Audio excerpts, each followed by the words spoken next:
জুলাই আগস্টের গণ অভ্যুত্থানে গণহত্যাকারী ফ্যাসিস্ট সরকার হিসাবে যে সংগঠন যে আওয়ামী লীগ ভূমিকা পালন করেছিল, সেই আওয়ামী লীগ শুধুমাত্র জুলাই আগস্টে গণহত্যা করে নাই, তারা 2006 সালের 28 অক্টোবরে গণহত্যা করেছে।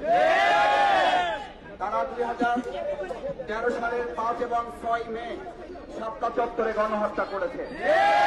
তারা 2009 সালের 25 এবং 26 ফেব্রুয়ারি আমাদের চৌকস মেধাবী সৎ যোগ্য দেশপ্রেমিক 57 জন সেনা অফিসার সহ 71 জনকে হত্যা করে সেদিন তারা গণহত্যা চালিয়েছে। 2013 সালের মাওলানা দেলোয়ার হোসেন সাঈদী রহমাহুল্লাহ ফাঁসি কার্যকর করার জন্য যে ফাঁসির রায় দিয়েছিল, মাত্র 5 দিনের ব্যবধানে 2.5 শতাধিক ছাত্র জনতাকে তারা হত্যা করে গণহত্যা চালিয়েছে। তারা গণহত্যা চালিয়েছে 2021 সালে বাংলাদেশের উপরে চেপে বসা আধিপত্যবাদ আমাদের পার্শ্ববর্তী রাষ্ট্রের সেই সময়ের সরকার নরেন্দ্র মোদীকে প্রবেশ করানোর জন্য আমাদের প্রায় 25 জন ভাইকে তারা গুলি করে হত্যা করেছে।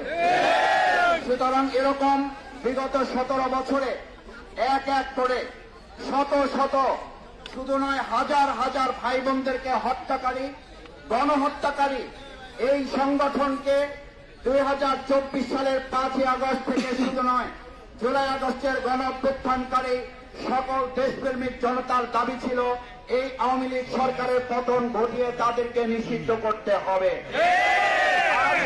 এই দাবি শুধুমাত্র কোন একটি দল বা কোন ছাত্র জনতার কোন অংশের নয়, এটি বাংলাদেশের সকল দেশপ্রেমিক জনতার দাবি। এখানে যারা এসেছে তাদের দলের পরিচয় বড় নয়, তারা বাংলাদেশ। এখানে যারা এসছে তুমি কে আমি কে,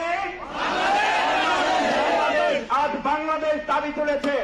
বাংলাদেশ যখন দাবি তুলেছিল আওয়ামী লীগের পতন হতে হবে, আওয়ামী লীগের পতন শুধু হয় নাই, আওয়ামী লীগ গোষ্ঠী সূত্র দেশ ছেড়ে পালিয়েছে। পালানোর ধারাবাহিকতায় গতকালকে এবং তার আগের দিন পালানোর ধারাবাহিকতা তারা অব্যাহত রেখেছে। আমরা অত্যন্ত বিস্ময়ের সাথে লক্ষ্য করছি এই পালানোর সাথে তারা একটা অংশ সহযোগিতা করছে। আর আজ এখানে যখন আওয়ামী লীগ নিষিদ্ধের দাবি উঠেছে, কেউ কেউ এই গণতান্ত্রিক আন্দোলনকে দমিয়ে দেওয়ার জন্য ডানে বামে থেকে এখনো আমাদেরকে আটকে দেওয়ার অপচেষ্টা চালাচ্ছে। এটা ভালো লক্ষণ নয়। আপনাদের মনে থাকা উচিত, জুলাই আগস্টে আপনাদের গুলি এবং বন্দুকের উপেক্ষা করে এই ছাত্র জনতা বিজয় ছিনিয়ে নিয়ে গেছে। এই দিন যারা বিজয় ছিনিয়ে নিয়েছে তারাই আজ এখানে এসেছে। ছিনিয়ে না নিয়ে এখান থেকে দেশের জনগণ ফিরে যাবে না, যাবে না। আজ এখানে রাজনৈতিক দলের নেতা হিসাবে বাংলাদেশ জামাত ইসলামী আসে নাই।